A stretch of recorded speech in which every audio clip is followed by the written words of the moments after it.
Hi all, ഇന്ന് നമ്മൾ information ടെക്നോളജിയുടെ ബാക്കി ക്ലാസ്സാണ് ചെയ്യുന്നത്.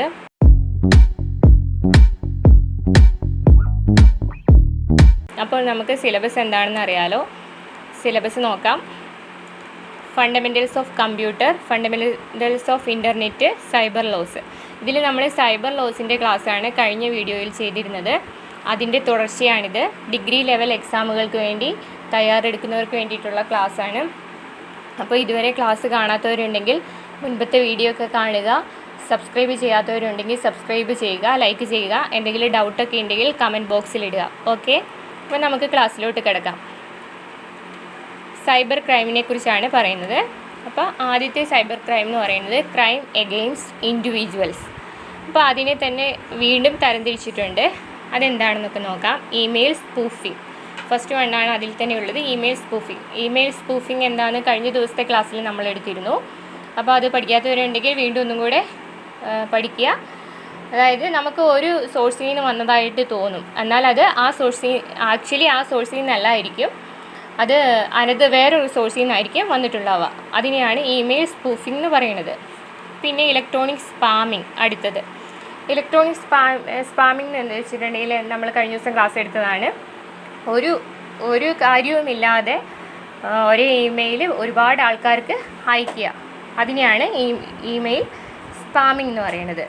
ഓക്കെ, ഇനി അടുത്തതെന്ന് പറയുന്നത് സൈബർ ഡിഫാമേഷൻ. സൈബർ ഡിഫാമേഷൻ എന്താണെന്ന് വെച്ചിട്ടുണ്ടെങ്കിൽ using the internet as a tool to defame and malign another person. അതായത് ഇൻ്റർനെറ്റ് ഉപയോഗിച്ച് മറ്റൊരാളെ അപകീർത്തിപ്പെടുത്തുന്നതിനെയാണ് സൈബർ ഡിഫാമേഷൻ എന്ന് പറയുന്നത്. അത് സോഷ്യൽ മീഡിയ വഴിയാകാം, അല്ലെങ്കിൽ വേറെ എന്തെങ്കിലും ഓൺലൈൻ ക്യാമ്പയിനൊക്കെ നടത്തിയിട്ടായിരിക്കാം. ഇതിനെയാണ് ഇലക്ട്രോണിക് ഡിഫാമേഷൻ എന്ന് പറയുന്നത്. ഇനി അടുത്തത് എന്താണെന്ന് നോക്കാം. അടുത്തതാണ് സൈബർ സ്റ്റോക്കിംഗ്. സൈബർ സ്റ്റോക്കിംഗ് എന്ന് പറഞ്ഞിട്ടുണ്ടെങ്കിൽ is a criminal practice where an individual uses the internet to systematically harass or threaten someone.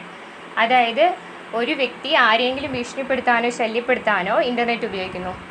Social media, chat room, online മാധ്യമങ്ങൾ എന്നിവയിലൂടെയൊക്കെ ഈ കുറ്റകൃത്യം നടത്താം. അടുത്തതെന്ന് പറയുന്നത് ഡിസെമിനേഷൻ ഓഫ് ഒബ്സെൻസ് മെറ്റീരിയൽ, അതായത് അശ്ലീല വസ്തുക്കളുടെ പ്രചരണം. പിന്നെ അടുത്തത് ഹറാസ്മെൻറ്റ് വിയ ഇമെയിൽസ്. ഓക്കെ, ഇതാണ് ക്രൈം എഗെയിൻസ്റ്റ് ഇൻഡിവിജ്വൽസ്. ഇനി നെക്സ്റ്റ് വൺ എന്താണ്? Crime against property. അതിനെ വീണ്ടും തരംതിരിച്ചിട്ടുണ്ട്. അതെന്താണെന്ന് നോക്കാം. Cyber vandalism. അതായത് സൈബർ വാൻഡലിസം എന്താണെന്ന് നോക്കാം. Vandalism means deliberately destroying or damaging property of another. Okay, അതെന്താണെന്ന് വെച്ചാൽ ഒരു നെറ്റ്വർക്ക് സേവനം തടസ്സപ്പെടുമ്പോൾ അല്ലെങ്കിൽ നിർത്തുമ്പോൾ ഡാറ്റ നശിപ്പിക്കുന്നതിനെയാണ്, അതായത് മറ്റൊരാളുടെ പ്രോപ്പർട്ടി അയാളുടെ കൺസെൻ്റ് ഇല്ലാതെ ബോധപൂർവം നശിപ്പിക്കുന്നതിനെയാണ് സൈബർ വാൻഡലിസം എന്ന് പറയുന്നത്. ഇനി അടുത്തത് സൈബർ സ്ക്വാട്ടിംഗ്. സൈബർ സ്ക്വാട്ടിംഗ് എന്താണ്? Cyber squatting is the practice of registering and internet domain name likely to be wanted by another person or business or organization in the hope that it can be sold to them for a profit. അതായത് ഒരു ഓർഗനൈസേഷൻ്റെയോ ഒരു ബിസിനസ്സിൻ്റെയോ അല്ലെങ്കിൽ മറ്റൊരാളുടെയോ ഒരു domain name എടുത്തിട്ട് അതുപോലത്തെ തന്നെ same just ചെറിയ വ്യത്യാസങ്ങളൊക്കെ വരുത്തിയിട്ട് എന്നാൽ അത് മറ്റേ ഡൊമൈൻ ആണെന്ന് തോന്നുന്ന വിധത്തിൽ ക്രിയേറ്റ് ചെയ്യുന്നു. അതൊരു ലാഭത്തിന് വേണ്ടി ക്രിയേറ്റ് ചെയ്യുന്നതിനാണ് സൈബർ സ്ക്വാട്ടിംഗ് എന്ന് പറയുന്നത്. ഫോർ എക്സാമ്പിൾ www.yahoo.com എന്നുള്ളത് യാഹൂയിൽ YAHOO എന്നുള്ളത് ഒരു ഡബിൾ എ ഒക്കെ ഇടും. അങ്ങനെ ചെറിയ മാറ്റങ്ങൾ വരുത്തി ചെയ്യുന്നതിനാണ് സൈബർ സ്ക്വാട്ടിംഗ് എന്ന് പറയുന്നത്. മനസ്സിലായെന്ന് തോന്നുന്നു. ഇനി അടുത്തത് നോക്കാം. Intellectual property crimes. അതെന്താണ്? ഉടമയുടെ അവകാശങ്ങൾ പൂർണ്ണമായോ ഭാഗികമായോ നഷ്ടപ്പെടുത്തുന്ന ഏതൊരു പ്രവൃത്തിയും ഇൻ്റലക്ച്വൽ പ്രോപ്പർട്ടി ക്രൈംസിൽ ഉൾപ്പെടുന്നതാണ്. പിന്നെ ക്രെഡിറ്റ് കാർഡ് ഫ്രോഡ്, അതായത് ട്രാൻസാക്ഷൻ പർപ്പസിനൊക്കെ വേണ്ടിയിട്ട് മറ്റൊരാളുടെ ക്രെഡിറ്റ് കാർഡ് നമ്പറോ ഒക്കെ യൂസ് ചെയ്തിട്ട് ചെയ്യുന്നതിനെയാണ് ക്രെഡിറ്റ് കാർഡ് ഫ്രോഡ് എന്ന് പറയുന്നത്. ഇനി അടുത്തത് ഏതാണ്? Internet time theft. അതായത് വേറൊരാൾ പണം മുടക്കി ഉപയോഗിക്കുന്ന ഇൻ്റർനെറ്റ് അയാളുടെ കൺസെൻ്റ് ഇല്ലാതെ മറ്റൊരാൾ ഉപയോഗിക്കുന്നതിനെയാണ് ഇൻ്റർനെറ്റ് ടൈം തെഫ്റ്റ് എന്ന് പറയുന്നത്. ഇനി അടുത്ത എന്താ നോക്കാം. Salami attack, series of minor attack that together result in a larger attack. ഇതാണ് സലാമി അറ്റാക്ക് എന്ന് പറയുന്നത്. ഓക്കെ, ഇനി അടുത്ത ക്രൈം എന്താണെന്ന് നോക്കാം. ക്രൈം എഗെയിൻസ്റ്റ് ഓർഗനൈസേഷൻ അല്ലെങ്കിൽ ഓർ ഗവൺമെൻറ്. ഓക്കെ, അതിനെ തരംതിരിച്ചിട്ടുണ്ട്. Cyber terrorism, cyber warfare.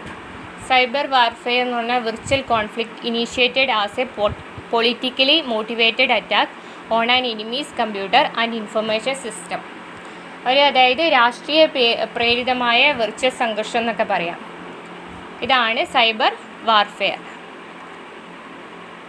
ഇനി അടുത്തത് ക്രൈം എഗെയിൻസ്റ്റ് സൊസൈറ്റി. അതിനെ നമ്മൾ തരംതിരിച്ചിട്ടുണ്ട്. അത് ഫസ്റ്റ് വണ്ണാണ് ഓൺലൈൻ ഗാംബ്ലിംഗ്, അതായത് ചൂതാട്ടം. ഓൺലൈൻ ചൂതാട്ടം എന്താണ്? നമുക്ക് ഒരു ഉറപ്പില്ലാത്ത ഒരു കാര്യങ്ങൾക്ക് വേണ്ടി നമ്മൾ ക്യാഷ് ഇടുന്നു, എന്നാൽ അതിന് നമുക്ക് ഒരു റിസൾട്ട് കിട്ടുന്നില്ല. ഇപ്പോൾ കാസിനോ ഓർ സ്പോർട്സ് ടൈപ്പ് ഗെയിമൊക്കെ ഇൻ്റർനെറ്റ് വഴി ചെയ്യുന്നതിനെയാണ് ഓൺലൈൻ ഗാംബ്ലിംഗ് എന്ന് പറയുന്നത്. അടുത്തത് data diddling. Data diddling is the changing of data before or during entry into the computer system. Computer സിസ്റ്റത്തിലോട്ടാകുന്നതിന് മുന്നേ ഡാറ്റ ചേഞ്ച് ചെയ്യുന്നതിനെയാണ് ഡാറ്റ ഡിഡ്ലിംഗ് എന്ന് പറയുന്നത്. ഇനി അടുത്തത് എന്താണ്? Cyber trafficking. Cyber trafficking, it may be trafficking in drugs, human beings, arms weapons etcetera which affect large number of person. Okay, ഇനി other cyber crimes include identity theft. അപ്പോൾ ഇതിനകത്ത് കുറേ വേർഡ്സ് ഉണ്ട്, ചിലപ്പോൾ അതൊക്കെ എക്സാമിന് ചോദിക്കാം. ഫസ്റ്റ് വണ്ണാണ് phishing. Attempt to obtain sensitive information such as user name, password and credit card details often for malicious reason. അതായത് ഒരു ഉപദ്രവമായ കാര്യങ്ങൾക്ക് വേണ്ടിയിട്ട് ഒരു വിശ്വസ്തമായ സ്ഥാപനമായിട്ട് തോന്നിപ്പിച്ച് ഈ ഡാറ്റകളൊക്കെ കളക്ട് ചെയ്ത്, അതായത് പാസ്വേഡ്, യൂസർ നെയിമൊക്കെ കളക്ട് ചെയ്തിട്ട് അത് അവർ യൂസ് ചെയ്യുന്നതിനെയാണ് ഫിഷിംഗ് എന്ന് പറയുന്നത്. ഇനി നെക്സ്റ്റ് വണ്ണ് നോക്കാം. Pharming. It is a scamming practice in which malicious code is installed on a personal computer misdirecting users to fraudulent websites without their knowledge. അതായത് നമ്മുടെ അറിവില്ലാതെ ഏതെങ്കിലും ഒരു മാലീഷ്യസ് കോഡ് നമ്മുടെ പേഴ്സണൽ കമ്പ്യൂട്ടറിൽ ഇൻസ്റ്റാൾ ചെയ്തിട്ട് നമ്മളെ മിസ്ഡയറക്റ്റ് ചെയ്യും, ഫ്രോഡ് തരത്തിലുള്ള വെബ്സൈറ്റുകളിലോട്ട് മിസ്ലീഡ് ചെയ്യുന്നതിനെയാണ് ഫാമിംഗ് എന്ന് പറയുന്നത്. ഇനി അടുത്തത് എന്താണെന്ന് നോക്കാം. സ്മിഷിംഗ്, അതായത് ഇത് രണ്ട് വാക്കുകളുടെ കോമ്പിനേഷനാണ്, SMS ആൻഡ് ഫിഷിംഗ്. ഇനി എന്താണ് സ്മിഷിംഗ് നോക്കാം. It is a security attack in which the users is tricked into downloading a Trojan horse virus or other malware onto his cellular phone or other mobile service. അതായത് ഏതെങ്കിലും ഒരു virus നമ്മുടെ cellular ഫോണിൽ install ചെയ്യിക്കും. അങ്ങനെ ചെയ്യുന്നതിനെയാണ് സ്മിഷിംഗ് എന്ന് പറയുന്നത്. ഇനി അടുത്തത് എന്താണെന്ന് നോക്കാം. വിഷിംഗ്. വിഷിംഗ് എന്ന് പറഞ്ഞിട്ടുണ്ടെങ്കിൽ രണ്ട് വാക്കുകളുടെ കോമ്പിനേഷനാണ്, വോയിസ് ആൻഡ് ഫിഷിംഗ്. എന്താണ് വിഷിംഗ് എന്താണെന്ന് നോക്കാം. It is the act of using the telephone in an attempt to scam the user in the surrounding personal information. Vishing is the illegal access of data via voice over internet protocol. Okay, telephone ഉപയോഗിച്ച് കബളിപ്പിച്ച് വ്യക്തികളുടെ വിവരങ്ങൾ ചോർത്തുന്നതിന്, അതായത് അനധികൃതമായ data access ചെയ്യുന്നതിനെയാണ് vishing എന്ന് പറയുന്നത്. അപ്പോൾ ഇതൊക്കെയാണ് സൈബർ ക്രൈം എന്ന് പറയുന്നത്. അപ്പോൾ ഈ വേർഡ്സ് എല്ലാം ഓർത്ത് വയ്ക്കുക. ഓക്കെ, എല്ലാവർക്കും മനസ്സിലായെന്ന് തോന്നുന്നു. Thank you all.